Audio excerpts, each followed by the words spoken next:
Magandang araw sa inyo. May i-share lang ako sa inyo na iba dyan nahihinaan sa nabibili nilang spotlight. Ngayon, ito ituturo ko sa inyo na need kasi di nila alam yung iba karamihan na pwede natin i-upgrade ang ating spotlight. Tulad nitong isang spotlight ko na ni-repair ko na nakaraan. Ito is 100 watts yung kanyang ilaw. Ngayon, kung gusto niyo na ba, nakabili kayo ng mahina, madaling malobat, pwedeng palitan ng battery katulad ng unang vlog ko. Ngayon naman ang sasabihin ko sa inyo is paano natin palalakasin yung gantong ilaw na nabili nyo, kasi kalimitan may napepeke sa ganto. Siyempre, yung iba hindi nila alam na peke nabili nila. So ito, meron tayong nabili sa Shopee na halagang 260 pesos. Ito yon. I-compare natin siya dun sa 100 watts. Ayan. So ang laki nito. Itong ilaw tong guys na to, ito ay 200 watts na ilaw.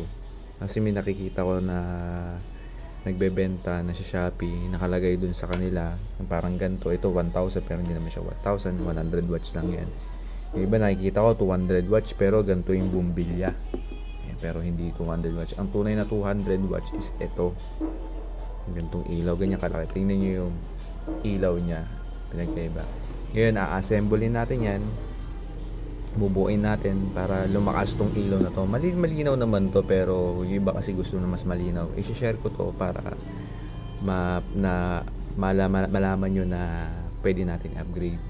Ang kailangan natin ang pag-upgrade itong kanyang bagong ilaw, tapos may mga battery tsaka maliit na BMS, kasi yung BMS ng battery na sa loob nito is okay naman. Pwede naman siya, kaso yung supply niya papunta dito is parang may hinaan siya, kaya medyo tataasan natin yung amperes niya. Ito, nasa 12 amperes yata to, pero alam ko mas mataba to. Ngayon, start na tayo. So, kailangan lang natin dito is isang pencil grinder, soldering gun, at saka lead. Babaklasin na natin to. Ito kasi yung ginawa ko nung nakaraan is ready to baklas na siya, hindi na tayo mahirap na magtutungkap-tungkap pa. Ayan o. So ito, gawa na natin. Tapos ito yung dating gawa ko, yung battery na doble, dalawa. Sabi ka, ito yung dalawang BMS. Tapos ito yung sinasabi kong BMS na maliit siya. I-compare natin dito. Ito kasi pang sa solar din na nagbubuo tayo, na kailangan natin na mataas na controller. Ito yun, pinaka-controller niya to. Ito yung nagcha-charge at saka pumipigil sa overvoltage ng solar. Ngayon, kailangan natin to para mabilis ma-charge siya. In case na hindi masyado maaraw, at least napupull charge niya agad na mabilis yung dalawang battery. Baklasin na natin. So ito, syempre hindi siya kasya, no?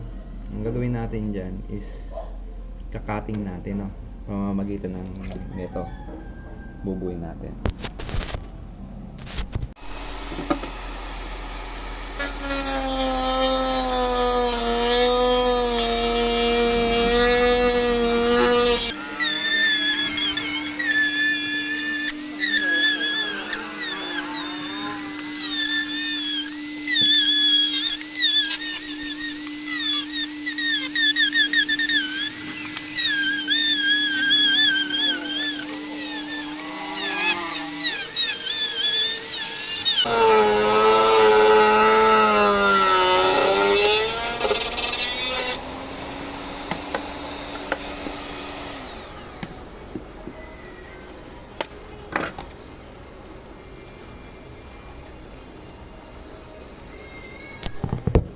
So ito siya. Nasukat na natin yung ilaw. Sakto na may mga bumbilya. Medyo kinisin na lang natin konti. Para ma-prepare natin. Maayos lahat.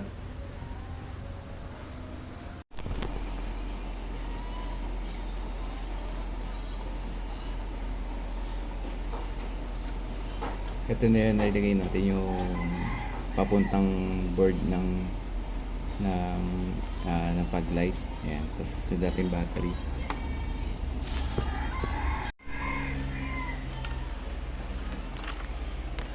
Na. Yung kinaka-play na yun ha. So ito guys no. Ididikit na natin tong mga wire niya papunta dun sa battery at saka sa panel. So alam niyo naman siguro yung positive negative diyan, yung para sa yung solar, para sa yung battery. So ito yung pag S, natandaan sa panel yan, pag B battery. Hindi naman nagbabago yan kahit anong bilhin yung board is ganun pa rin talaga siya. So bigyan mo natin ng lead wire. Oops. Isa. Okay. So unahin natin tong panel. So yung panel dito sa S plus yung panel. Tapos negative. So yan. Then yung battery dapat iilaw siya pagkakabit natin. Kasi yung negative ko. Ito yung negative na ano.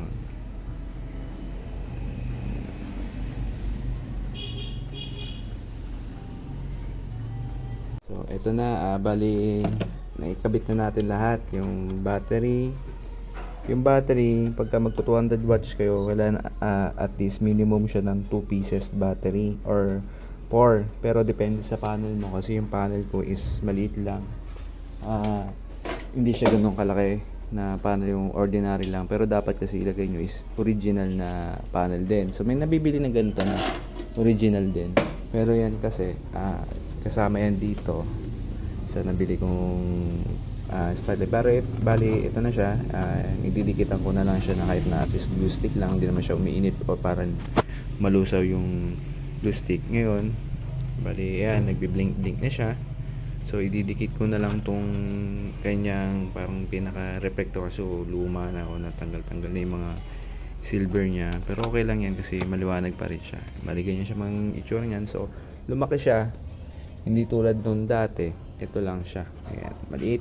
Pero maliwanag naman to. Pero kung gusto mo mas maliwanag, sa halagang 200, 250 or 260 yata.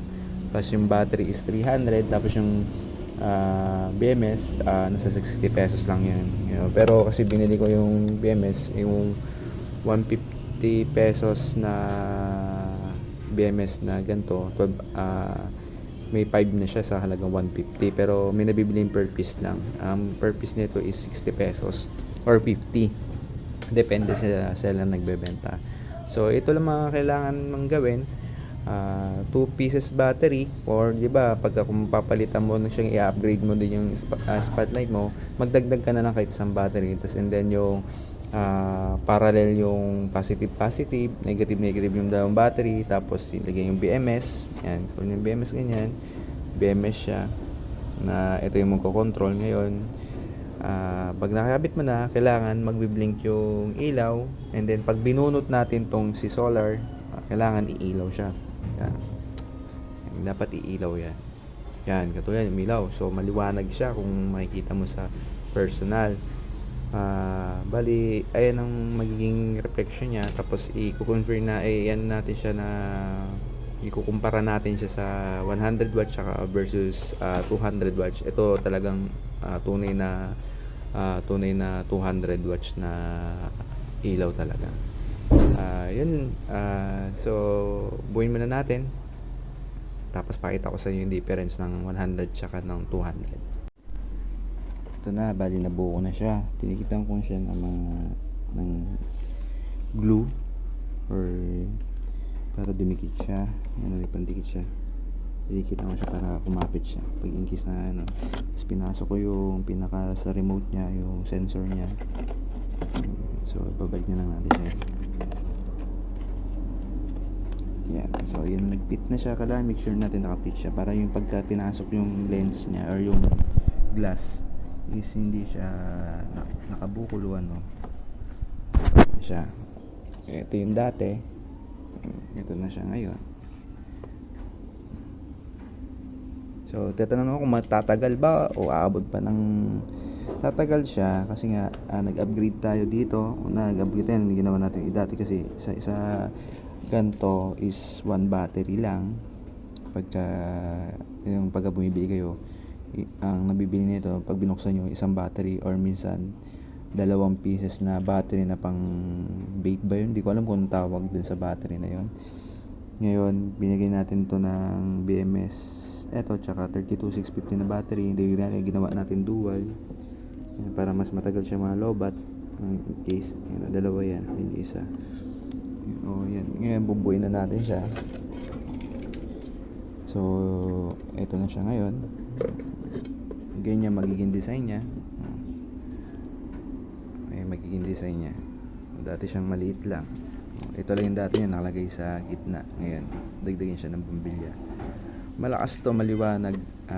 Talagang kung mag-upgrade ka ng ganito, sulit naman yung mga bibili mo na bagay na ganito. Bali, ang nagastos ko lang dito sa lahat-lahat na aking binili sa Shopee, 260 tsaka 300, 500.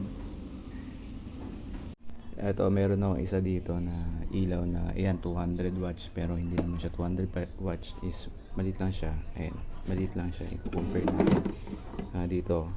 Ito yung isa maliit, ito malaki. Papakita ko sa kanyo kung anong difference ng nag-upgrade ng 200 watts na ganito versus na 100 watts lang yun. Takpan ko muna tong ito yung ilaw niya. Yan, ayan yung ganyan kaliwanag din yung ilaw ng 100 watts. Ayan, tapos ito nagpiblink-blink na charge. So, kaya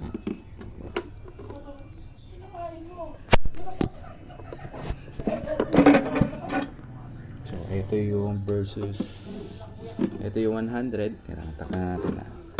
Ito yung 100 ay yung ilaw niya, ganyan lang kaliwanag. Ito yung 100. Tatakpan natin yung 100. Ito naman yung 200 watts. Mas malinaw.